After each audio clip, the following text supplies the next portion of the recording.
Hare Krishna devotees అందరికీ స్వాగతం అండి. ప్రతిరోజు నిత్యం భగవద్గీతకి అందరికీ స్వాగతం. ముందుగా మన జగన్నాథ్ మందిరంలోని అర్చా విగ్రహాలను ఒకసారి స్మరించుకుందాం. జై జగన్నాథ్, బల్దేవ్, సుభద్రమాయి, సుదర్శన్ కి జై, వామన్ దేవ్ కి, పరశురామ్ భగవాన్ కి, రాధా మాధవ్ కి, శ్రీల ప్రభుపాదుల వారికి జై. हरे कृष्ण माताजी, दंडावत प्रणाम माताजी, హరే दंडावत। కృష్ణ. ఓం అజ్ఞానతిమిరాంధస్య జ్ఞానాంజనశలాకయా చక్షురున్మిలితం యేన తస్మై శ్రీగురవే నమః. నమో విష్ణుపాదాయ కృష్ణప్రేష్ఠాయ భూతలే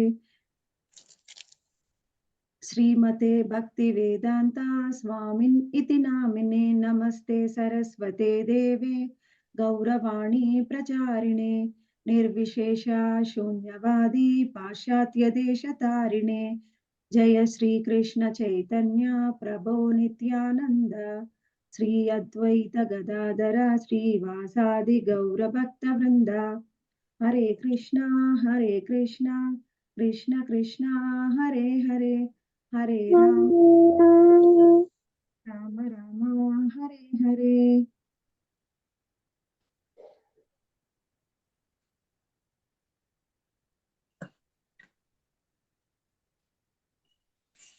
హరే కృష్ణ మాతాజీ, మనం క్లాస్ స్టార్ట్ చేసుకుంటాము. అందరూ మ్యూట్లోనే ఉండండి.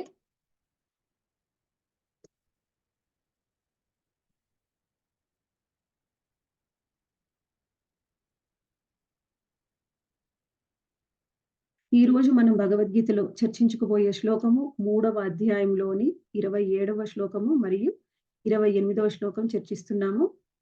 ప్రకృతే క్రియమాణాని గుణై కర్మాణి సర్వశః అహంకార విమూఢాత్మ కర్తాహమితి మన్యతే.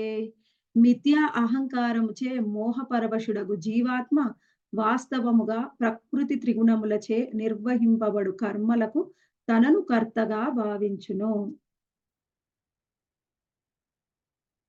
28 తత్వవిత్తు మహాబాహో గుణకర్మ విభాగయో గుణాగుణేషు వర్తంత ఇతి మత్వా న సజ్జతే.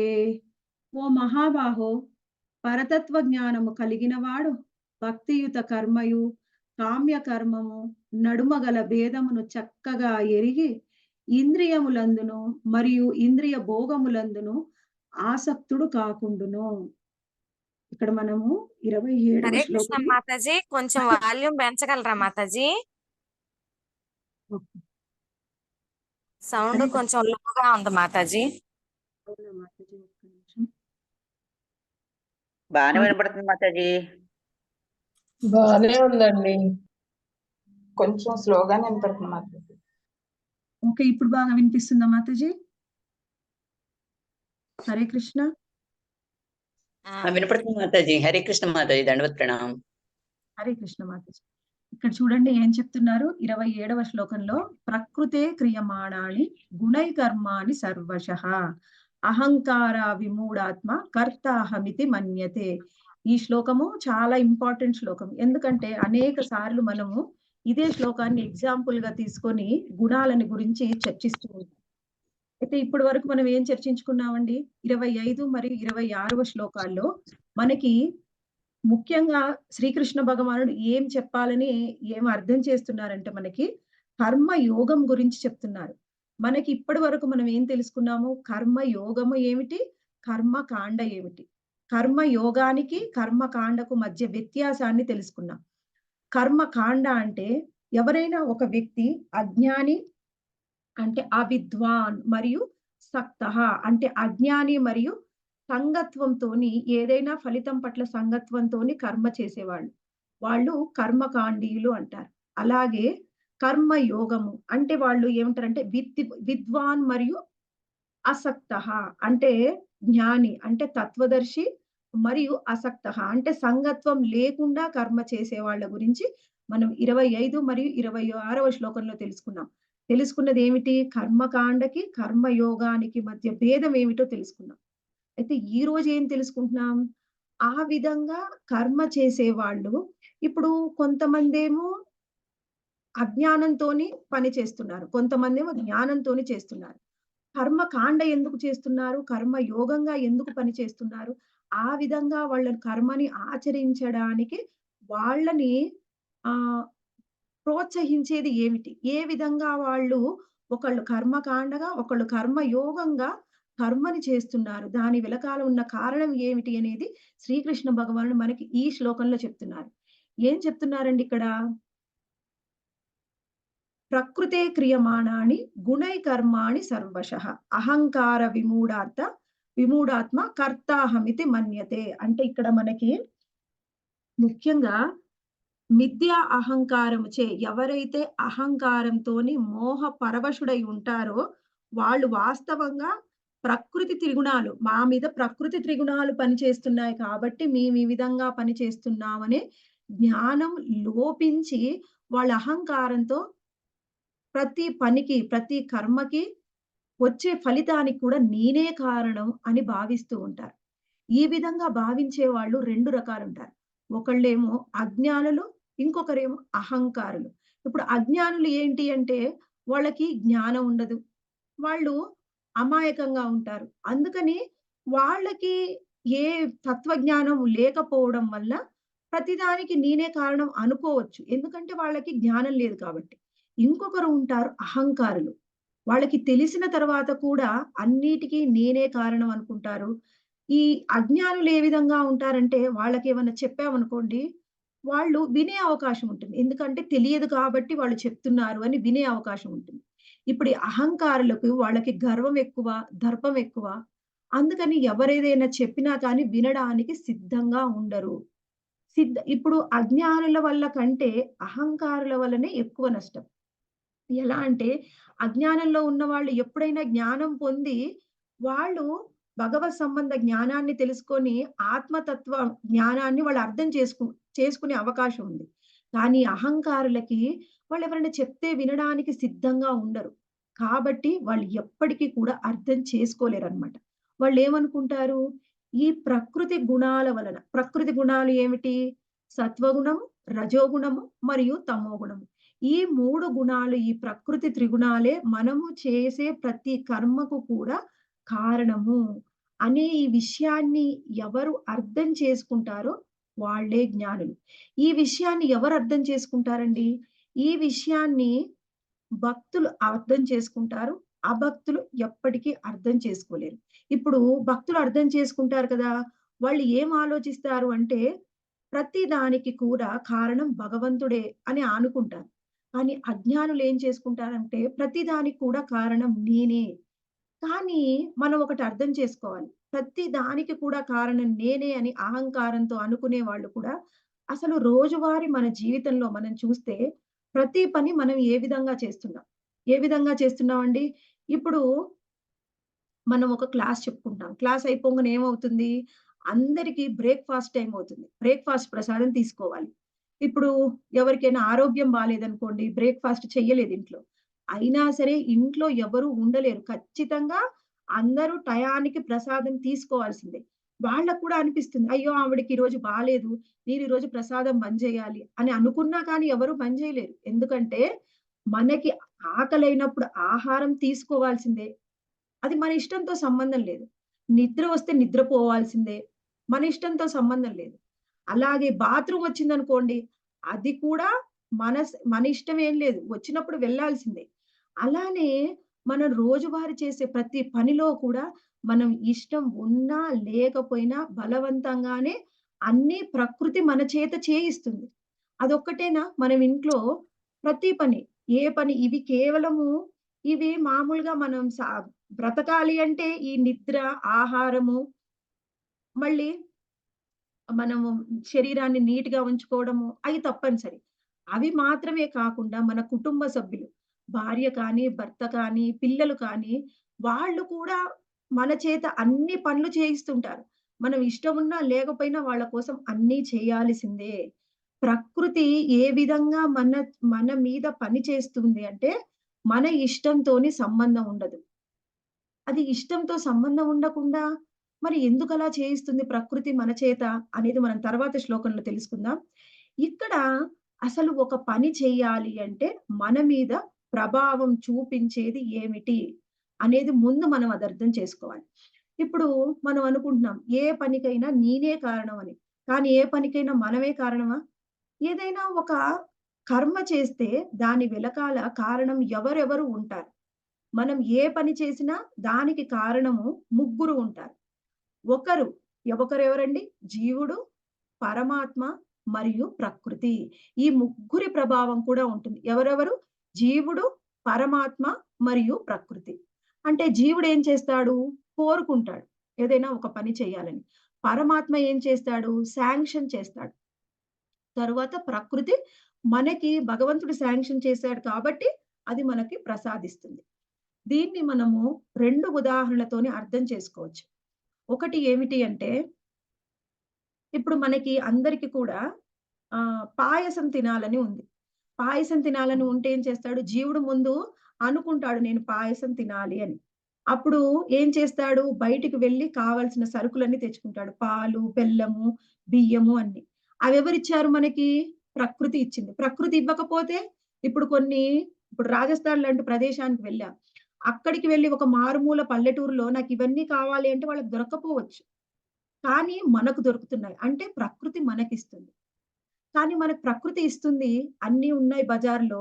ఇక్కడ నా కోరిక ఉంది. నా దగ్గర డబ్బు కూడా ఉంది. కానీ బోరున వర్షం వచ్చిందనుకోండి, మనం బయటికి వెళ్లి తెచ్చుకోలేము. అంటే ప్రకృతి కూడా సహకరించాలి. అన్నీ ఇవ్వాలి. మనం ఇప్పుడు ప్రకృతి ఇచ్చింది. అన్ని బజార్‌లో ఉన్నాయి. కానీ పరమాత్మ శాంక్షన్ చేస్తేనే మనం బయటికి వెళ్లి తెచ్చుకోగలం. పరమాత్మ శాంక్షన్ చేయకపోతే మనం దాన్ని తెచ్చుకోలేము. ఇప్పుడు దీన్ని మనం ఇంకొక ఉదాహరణ చూద్దాం. ఇప్పుడు ఒక కట్టెలు కొట్టేవాడున్నాడు. అడవికి వెళ్లి కట్టెలు కొడుతూ ఉన్నాడు. ఆ కట్టెలు కొట్టాలంటే ఏం కావాలి అతనికి? ఒక గొడ్డలి కావాలి.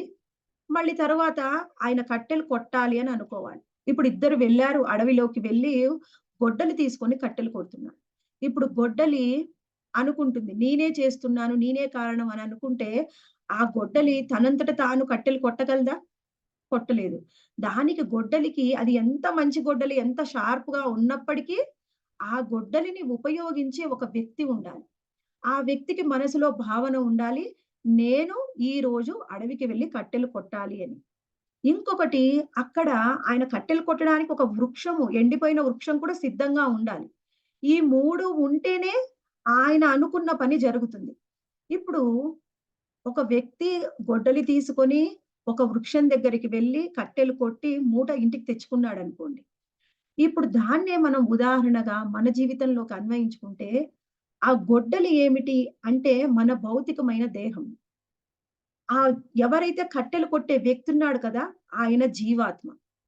ఈ జీవాత్మ కట్టెలు కొట్టాలని అనుకున్నా, తనకి శరీరం లేకపోతే ఆ పని చెయ్యలేడు. అలాగే అక్కడ సిద్ధంగా భగవంతుడు ప్రకృతి సిద్ధంగా అక్కడ ఇచ్చిన వృక్షం కూడా ఉండాలి. అంటే ఏ ఒక్క పని చేయడానికి కూడా మనకు 3 కారణాలు ఉండాలి. జీవుడు, పరమాత్మ మరియు ప్రకృతి. ఈ 3 మనని కర్మలు చేసే విధంగా ప్రోత్సహిస్తున్నాయి. ఆ విధంగానే మనం కర్మలు చేయగలం. అయితే ఎవరైతే ఇది అర్థం చేసుకుంటారో వాళ్ళకి అర్థమవుతుందన్నమాట. ప్రతి పనికి కూడా కారణం నేను కాదు. నేను కాకుండా నన్ను నడిపించే వ్యక్తి ఇంకొకరు ఉన్నారు.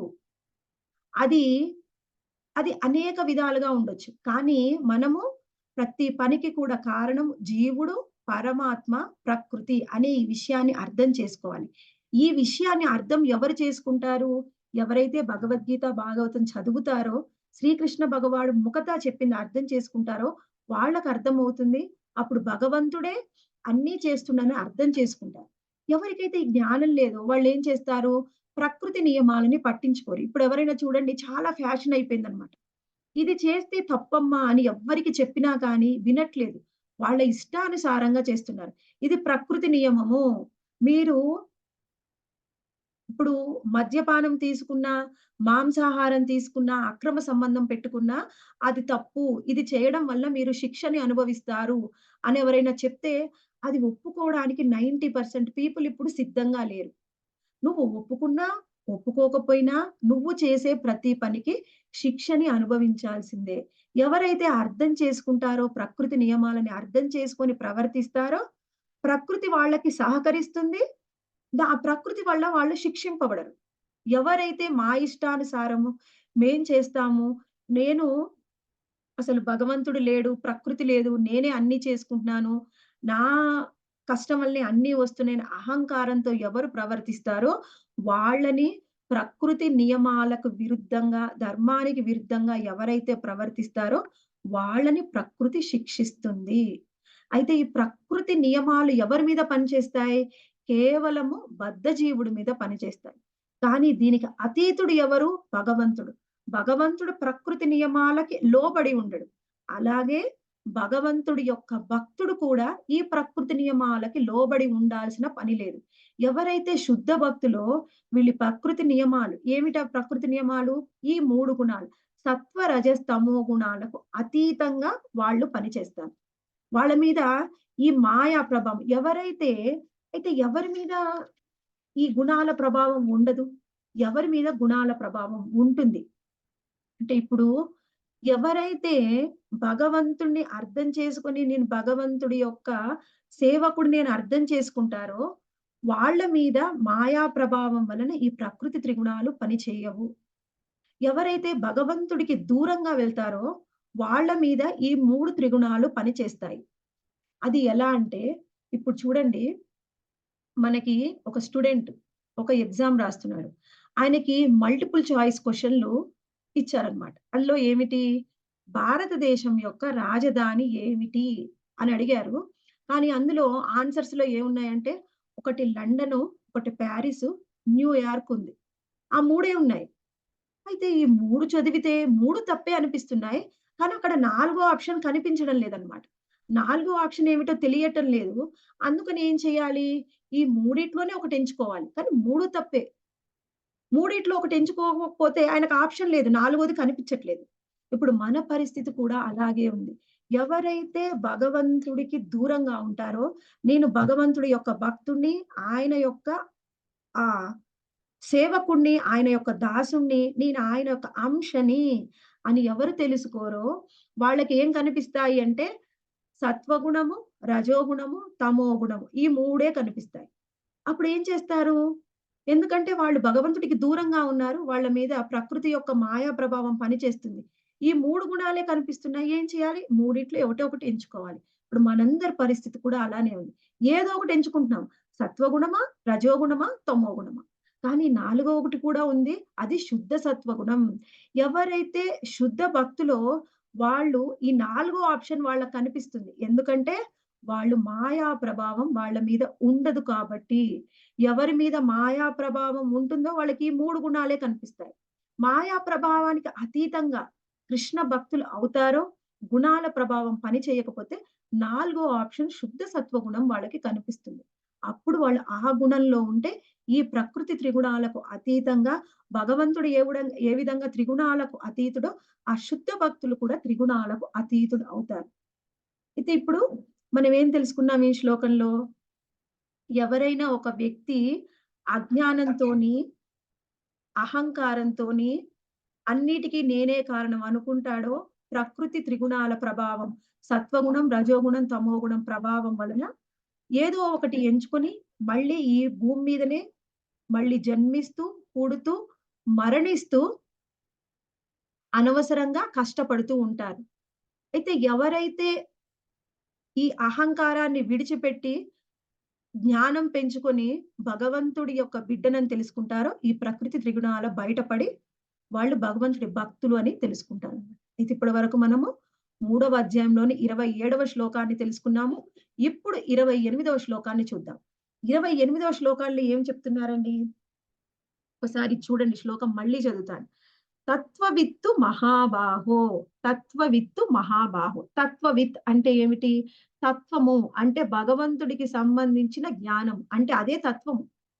ఎవరైతే తత్వవిత్తు మహాబాహో, ఎవరైతే భగవంతుడి జ్ఞానాన్ని, భగవంతుడికి సంబంధించిన జ్ఞానాన్ని తెలుసుకుంటారో వాళ్ళు మహాబాహో అని చెప్తున్నారు ఇక్కడ. మహాబాహో అని అర్జున్ని సంబోధిస్తున్నారు శ్రీకృష్ణ భగవానుడు. అంటే మహాబాహు అంటే ఇక్కడ ఏమిటి? మహాబాహు అంటే ఎంతో శక్తి కలవాడు అని అర్థం. అయితే ఇక్కడ ఏం శక్తి ఉంది ఆయనకి? శారీరక శక్తా? మానసిక శక్తా? ఇప్పుడు శారీరక శక్తి అర్జునుడికి ఉంది. అయితే మానసిక శక్తి కూడా ఉందా? ఇప్పుడు మనం అనుకుంటాం మానసికంగా మనకి శక్తి ఉంది అంటే ఏమిటి? ఏ విధమైన త్రిగుణాల ప్రభావం మన మీద పని చెయ్యకుండా ఉందనుకోండి, అప్పుడు మానసికంగా మనం శక్తివంతులం. అంటే మన మీద మనం జయం సాధించాము. ప్రతి బద్ధజీవుడు కూడా ఆ స్థితికి రావాలి. అంటే మానసికంగా బలవంతుడు కావాలని ఎంత ప్రయత్నం చేస్తున్నా ఆ విధంగా కాలేకపోతున్నాడు. అర్జునుడు కూడా అంతే. తను కూడా ఇప్పుడు మనందరికి అర్థం చేయించడం కోసం అర్జునుడు ఇప్పుడు ఎలా ఉన్నాడు? మానసికంగా బలహీనంగా ఉన్నాడు. అందుకే అడిగాడు. నాకేం చేయాలో అర్థం కావట్లేదు కృష్ణ. నువ్వే గురువువి. ఇప్పుడు నిన్ను గురువుగా స్వీకరిస్తున్నాను కాబట్టి నాకు జ్ఞానాన్ని ఇవ్వు అని అడిగాడు. అంటే ఇక్కడ మరి మహాబాహు అని అర్జునుడు ఎందుకు చెప్పాడు అర్జునుడిని కృష్ణుడు అంటే, ఎవరైతే భగవంతుడి యొక్క కృపకు పాత్రులవుతారో వాళ్ళే అసలైన మహాబాహులు. అంటే భగవంతుడి కృప ఎవరి మీద ఉంటుందో వాళ్ళు ఈ త్రిగుణాలకు అతీతంగా వెళ్ళగలరు. అంటే మహాబాహు అంటే ఎవరు? భగవంతుడి కృప పొందిన భక్తులు. అయితే యాక్చువల్‌గా అర్జునుడికి ఆ కృప లభించింది కాబట్టి ఇక్కడ మహాబాహు అంటున్నారు. తర్వాత ఏమన్నారు? గుణకర్మ విభాగయో. ఆ మహాబాహులు ఏం తెలుసుకుంటారంట? భగవంతుడి యొక్క జ్ఞానం తెలిసి ఉన్నారు. కాబట్టి మహాబాహు భగవంతుడికి యొక్క కృప కూడా లభించింది. ఇప్పుడేమిటిది? గుణ కర్మ విభాగయో. అసలు గుణం అంటే ఏమిటి? కర్మ అంటే ఇది. ఏ గుణాలు మన మీద పనిచేస్తున్నాయి, దాని వల్ల మనం ఎలా కర్మలు చేస్తున్నాం అనే జ్ఞానాన్ని పొంది ఉంటారంట. తర్వాత ఏం చెప్తున్నారు? గుణేషు వర్తంత ఇతి మత్వాన సజ్జతే. ఇక్కడ ఏమంటున్నారండి? గుణేషు వర్తంత. ఇక్కడ మనం ఒక విషయాన్ని అర్థం చేసుకోవాలి. గుణేషు అంటే ఏ గుణాలు మన మీద ఏ విధంగా ప్రభావితం చేస్తున్నాయో ఎవరు తెలుసుకుంటారో ఇతి మత్వాన సజ్జతే. ఇతి మత్వాన సజ్జతే అంటే ఇక్కడ ఏం చెప్తున్నారు ఇంకా? వాళ్ళు ఈ విధంగా తెలుసుకుంటూ ఉన్నారన్నమాట. భగవంతుడి యొక్క జ్ఞానం తెలుసుకొని ఉండి గుణాలు ఏ విధంగా తన మీద ప్రభావితం చేస్తున్నాయో అర్థం చేసుకొని ఉన్నాడు కాబట్టి అతను ఏ విధమైన ఇంద్రియ విషయాలకు కానీ ఇంద్రియ వస్తువులకు కానీ సంగత్వాన్ని కలిగి ఉండడు. అంటే దేని మీద కూడా సంగత్వాన్ని కలిగి ఉండడు. అంటే పని మీద ఇంద్రియాలతో చేసే పని మీద కూడా కానీ ఫలితం మీద కూడా సంగత్వాన్ని కలిగి ఉండడు. ఆ విధంగా ఎవరు ఉంటారో వాళ్ళే తత్వవిత్తులు. అంటే ఇక్కడ మనము ఒక విషయం అర్థం చేసుకోవాలి. ఇప్పుడు మనము ఏదైనా ఒక పనిని ఏ విధంగా చేయాలి? ఎవరికైతే తత్వజ్ఞానం ఉంటుందో, భగవంతుడికి సంబంధించిన జ్ఞానం ఉంటుందో, వాళ్ళు ఎలా పని చేస్తారు? ఎవరికైతే భగవంతునికి సంబంధించిన జ్ఞానం ఉంటుందో వాళ్ళు భక్తులు. వాళ్ళు జ్ఞానముతోని, వైరాగ్యముతోని, భక్తితోని కర్మల్ని చేస్తారు. ఎలా చేస్తారండి తత్వవిత్తులు? వాళ్ళు కర్మల్ని జ్ఞానము మరియు వైరాగ్యము మరియు భక్తి ఈ విధంగా పని చేసిన వాళ్ళు తత్వవిత్తులు. అయితే ఈ విధంగా పని చేయని వాళ్ళు ఎవరు?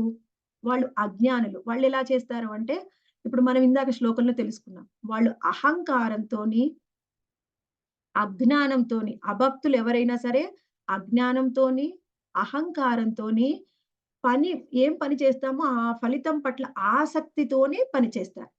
ఆ విధంగా పని చేయడం వలన వాళ్ళు ఈ భౌతిక లోకంలోనే చిక్కుపడి మళ్ళీ జన్మ, మృత్యు, జరా వ్యాధుల్ని పొందుతూ ఉంటారు.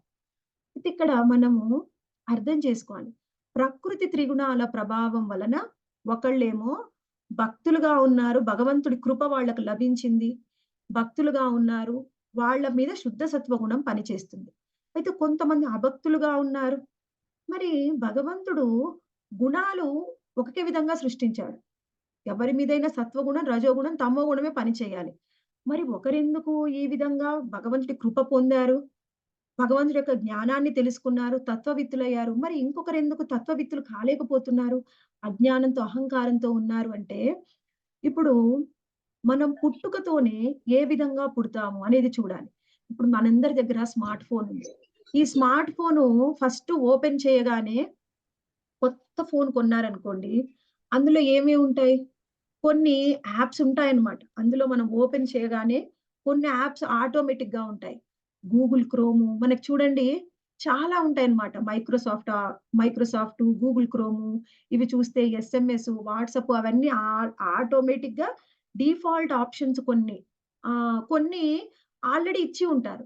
తర్వాత మనం ఏం చేస్తాము తీసుకొని మన ఈ జ్ఞానంతోని మనకు అవసరమైన యాప్స్ కొన్ని డౌన్‌లోడ్ చేసుకుంటాం.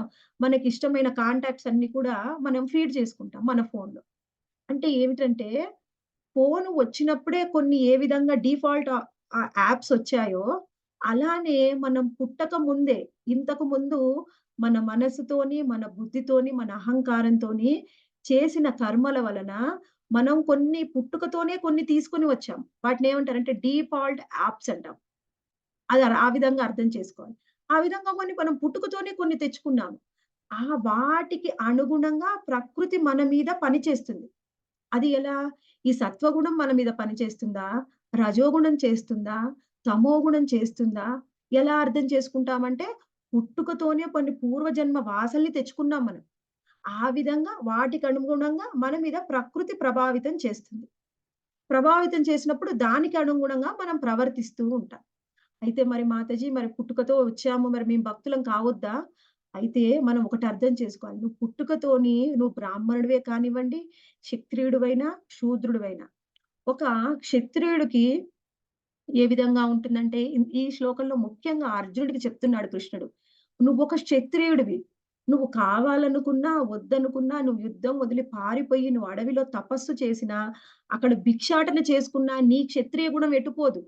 ఆ క్షత్రియ గుణం నీ మీద ప్రభావితం చూపి, దానికి అనుగుణంగానే నువ్వు ప్రవర్తిస్తావు. అందుకని అర్జున అక్కడికి పోయి ఏం యుద్ధం చేస్తావు? నీ గుణాన్ని అనుసరించి ఇక్కడే యుద్ధం చెయ్యి. కానీ ఆ యుద్ధం ఎలా చేయాలి? ఇప్పుడు కూడా మనం అంతే. మనము ఒక వైశ్యుడు ఏం చేస్తాం? ఎక్కడన్నా పెట్టనీయండి ఒక వైశ్యుడిని. ఏ విధంగా దేని నుంచైనా ఎలా డబ్బు సంపాదించాలి అని చూస్తూ ఉంటాడు. అది వైశ్యుడి లక్షణం. క్షత్రియుడికి ఒక లక్షణం ఉంది. శూద్రుడు ఒక యజమాని యొక్క ఆదేశాలను పాటిస్తూ పనిచేస్తాడు. బ్రాహ్మణుడు అందరికీ జ్ఞానాన్నిస్తాడు. ఇప్పుడు మన పూర్వజన్మ వాసనల వల్ల మనం ఏ విధమైన గుణమున్నా, మళ్ళీ ఏ విధమైన వర్ణంతో అయినా, ఆశ్రమంతో అయినా మనం పని చేస్తూ ఉంటాం. కానీ పుట్టుకతో ఎలా ఉన్నామనే సంబంధం లేదు.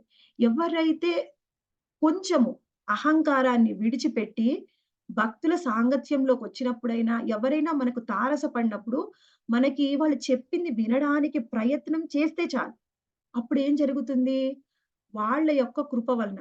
ఎవరికైతే భగవంతుడికి కృప లభిస్తుందో వాళ్ళకి మాత్రమే భక్తులు తారసపడి ఏదో ఒకటి చెప్పడానికి ప్రయత్నం చేస్తారు.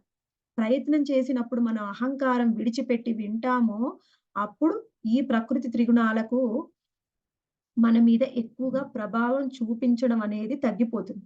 అప్పుడు మనం శుద్ధ భక్తులమయ్యి, మనం భగవంతుడి యొక్క కృపను పొంది భగవద్ధామానికెళ్ళవచ్చు. అయితే ఇప్పుడు మీరు చెప్పారు. సరే అజ్ఞానుల గురించి వదిలిపెట్టండి మాతాజీ. మాకు వాళ్ళతో సంబంధం లేదు. ఇప్పుడు అందరం మేము భక్తులం అయిపోయాం. మేమందరం క్లాసులింటున్నాం. మరి మా మీద గూడా గుణాల ప్రభావం పనిచేస్తుంది. మరి మేమేం చెయ్యాలి? అంటే ఇక్కడ భక్తులు అనేవాళ్ళు ఏ విధంగా భగవంతుడిని చేరే వరకు మనం చూసుకుంటే, భక్తులు ముఖ్యంగా 3 దశల్లో ఉంటారు. ముందుగా మనలాంటి సాధక భక్తులు. ఎలా ఉంటారు ఈ సాధక భక్తులు? అంటే ఎన్నో అనర్థాలతోని నిండిపోయి ఉంటారు. అన్ని అనర్థాలే ఉంటాయి. మనకు ఒక్కొక్కసారి అనిపిస్తుంది. మన అనర్థాలు మనకు కనిపించవు. కానీ పక్కన వాళ్ళు చెప్తే కొన్ని సార్లు అర్థమవుతాయి. కొంతమంది వింటారు, అర్థం చేసుకుంటారు. కొంతమంది పట్టించుకోరు. ఈ అనర్థాలని తొలగించుకునే స్టేజ్ ఉంటుంది కదండీ! అజ్ఞానంతో ఉంటాం కొంచెము, అనర్థాలు ఉంటాయి. వీటిని తొలగించుకునే స్టేజ్ అది మొదటి దశ. ఎవరైతే వీటిని తొలగించుకుంటారో భగవంతుడి యొక్క కథ వలన, భగవంతుడి యొక్క నామము, ఆయన కృపం వలన ఈ అనర్థాలను తొలగించుకుంటారో వాళ్ళు సెకండ్ స్టేజ్‌కెళ్తారు. వాళ్ళే భగవంతుడి పట్ల భావభక్తి, ప్రేమ భక్తిని కలిగి ఉంటారు. ఈ స్టేజ్‌ని కూడా ఇప్పుడు భావభక్తి, ప్రేమ భక్తితోని ఎవరైతే ఆహ్, వాళ్ళలో ఆ ప్రేమ చిగురిస్తుందో, ఆ చిగురించిన వాళ్ళు ఆ ప్రేమ భక్తితోని వాళ్ళు ముందుకు వెళ్తారు. ఇది రెండవ దశ.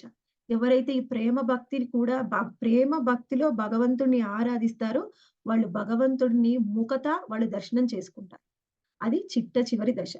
అంటే చిట్ట చివరిగా మనం భగవద్ధామానికి వెళ్లి భగవంతుడిని దర్శనం చేసుకోవాలి అంటే, మనం ఈ 3 దశల్ని దాటాలి. మొట్టమొదటిది ఏమిటి? మనము గుణాలకు అతీతంగా పని చేయాలి. గుణాలకు అతీతంగా ఎలా పని చేస్తాం? భగవంతుడి యొక్క కృప ఉంటే పని చేస్తాం. ఆయన కృప లభించాలి అంటే భగవంతుడి సేవ, వైష్ణవ సేవ చేయాలి. ఈ విధంగా మనం ఈరోజు ఏం తెలుసుకున్నాం? గుణాలు ఏ విధంగా మన మీద ప్రభావితం చూపిస్తాయి, దాని విధంగా మనం ఎలా కర్మలు చేస్తాము, ఆ విధంగా ఎలా మనం భగవంతుణ్ణి చేరుకుంటాం అనేది చూసాం.